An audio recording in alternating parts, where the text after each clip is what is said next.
Hi there, my name is Mary Nanny. Welcome to the Scorched Earth Kitchen. This is my first ever video for the new channel, and basically I'm just gonna show you how to cook dinner on a budget.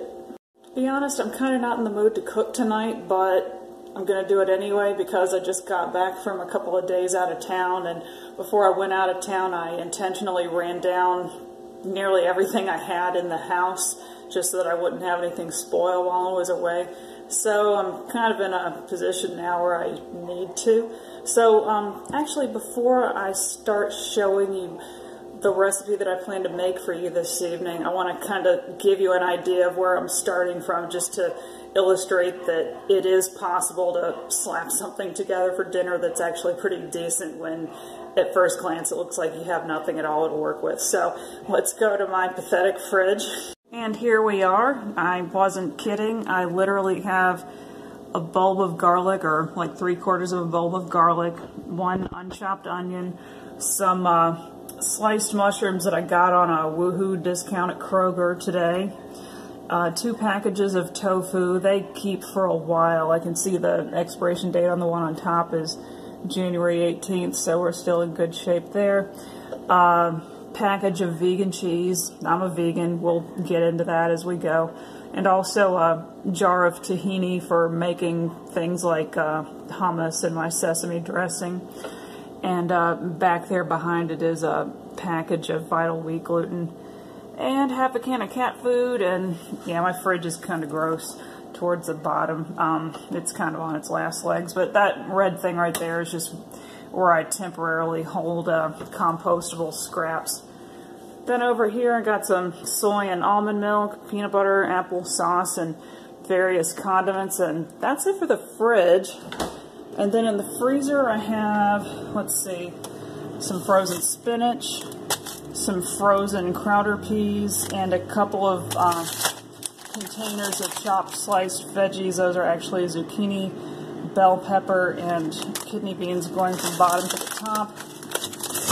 And this Ziploc bag here is where I collect scraps like onion peels and pepper tops and whatnot that I don't plan to compost right away, and I collect them, and when the bag fills up I use them to make veggie broth, ice cubes, and a few half-empty pack or half-full, depending on how you look at it, packages of fruit that I use in smoothies. And each of these containers holds 2 sliced frozen bananas, also that I use in smoothies.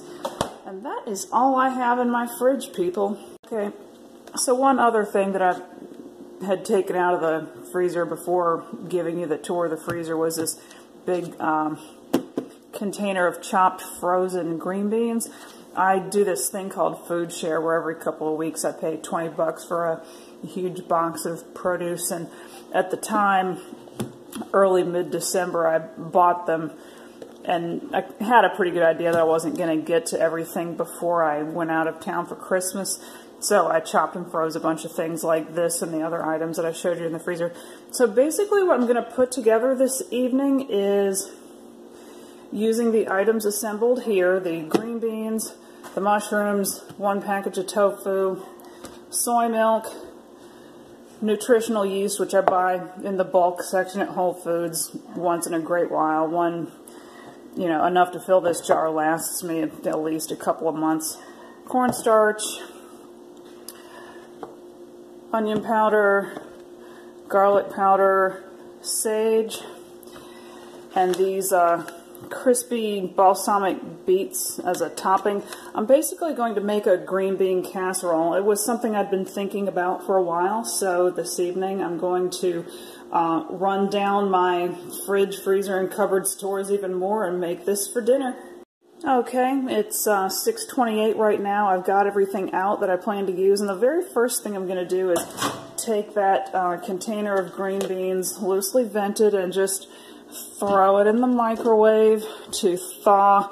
I don't mess with the thaw setting or anything. I just hit, let's see, 2 minutes, and that'll be enough to at least soften them to get started. Okay, so before I really go any farther, I've gotten out I think it's a little bigger than 9 by 13. It might actually be like 10 by 14 or something like that. glass baking dish that I'm going to grease here in just a second and set aside, as well as a mixing bowl. This one might actually be a little small for what I'm going to mix, but I think I can make it work. Just to have those things ready, because this is going to come together pretty quickly, actually. And the very next thing I want to do is kind of show you what I'm going to do with the tofu. It's actually pretty simple. You just, using this one, they're both not due to expire until mid-January. But basically, I've got a sharp knife, and I'm just going to, off view slightly, just run the knife around the edge of the tofu block, you know, between the tofu block itself and the container, just to open up the package. And then I'm just going to, and then I'm just going to reach over and drain it, and then I'm going to rinse it a little bit. Tofu's packed in water for those who haven't used it before, and it's always a good idea just to, rinse off the packaging water that it came in. And some recipes call for squeezing it dry, using a weight, etc., to get as much liquid out as possible. With this recipe, that's not really necessary because we're basically using it as the base for a cream sauce. So if it's kind of liquid, that's fine. And here's what the block looks like out of its package. And I'm getting ready to crumble it into my food processor, and then from there we'll dump in a bunch of those other ingredients that I showed you from the cupboard, like the nutritional yeast and the garlic and onion powder and the sage, and the cornstarch too, to help it set up in the oven, along with some soy milk. And basically I'm going to whip the cream sauce for the green bean casserole together that way, so that when I add some sliced mushrooms, it'll be a lot like dumping a couple of cans of cream of mushroom soup into it, except that it's pretty much made from scratch. I figured I'd spare you some noise there, but basically that didn't take long to whip up at all, and I taste tested it a couple of times until I found that the salt and pepper were to my taste. So that's basically what the cream sauce looks like. Let me tilt it a little bit and give you a sense. Yeah, I mean, it's not that runny, but it's, I guess it's about the thickness of a cream sauce, but it's cold right now still. So the next thing we're going to do is we're going to start pouring this mixture into the mixing bowl along with the mushrooms and the green beans. Okay, so now we've got the green beans in the bowl, and now we're just going to go ahead and add the mushrooms that came pre-chopped. And then next I'm going to set the camera aside and basically just pour in the tofu cream sauce mixture. Okay, so now we've got the tofu in there, and I'm going to give it a quick stir. Again, kind of hard to do one-handed, but basically I'm going to stir all of this until everything is blended. Okay, so reality check one. I'm finding myself having to pivot here because this really wasn't as tight a squeeze as I'd expected to get the mushrooms, green beans, and the tofu mixture in there. That's, with soy milk and all the other ingredients. So this isn't really going to fill this larger baking dish. So what I'm going to use instead is my 8x8 baking dish, which looks to be about the right size for what I want to pour in there. Okay, and we're back, and as expected, this baking dish here was the exact right size for the mixture.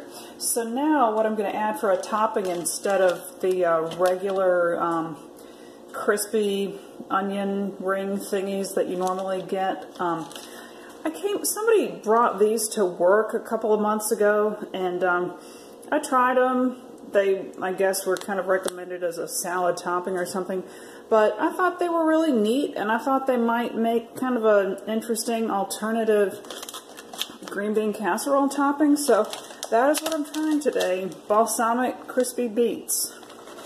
Let's see how this goes. I have a feeling they're going to discolor it a little bit, but that's okay.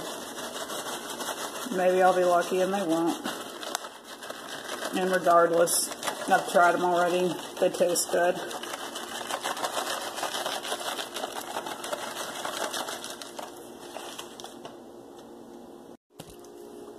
Okay, so while I was off camera, I added a few more of the crispy beets. And now I've got the oven heated to 375, and I'm gonna drop this in the oven. For how long? I don't really know. I honestly tend to go by smell, but I'll plan to check it after about 30 minutes if I still don't smell anything. Okay, we're back. I think it's about 10 minutes since I first put the green bean casserole in the oven. I didn't exactly note the time, but I've got 7:13 on the microwave clock right now. And in the meantime, I went ahead and washed some dishes, hand washed a few things, loaded others in the dishwasher. I took a peek at it just now, and it looks like it's still going to be probably at least another 10 or 15 minutes. Not smelling anything yet. It doesn't particularly look like it's starting to bubble, so we're going to leave it alone and come back to it in a few minutes. Okay, it's 7:31 now by the microwave clock, so it's been about 18 more minutes. It's starting to smell like something's ready, so let's check and see.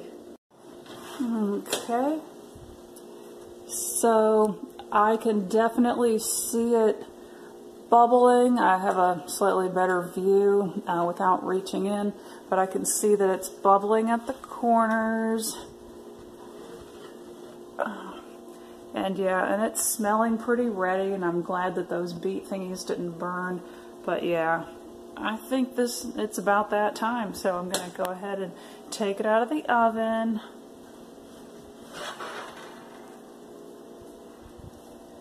Got a glass top there, so setting it down is no problem.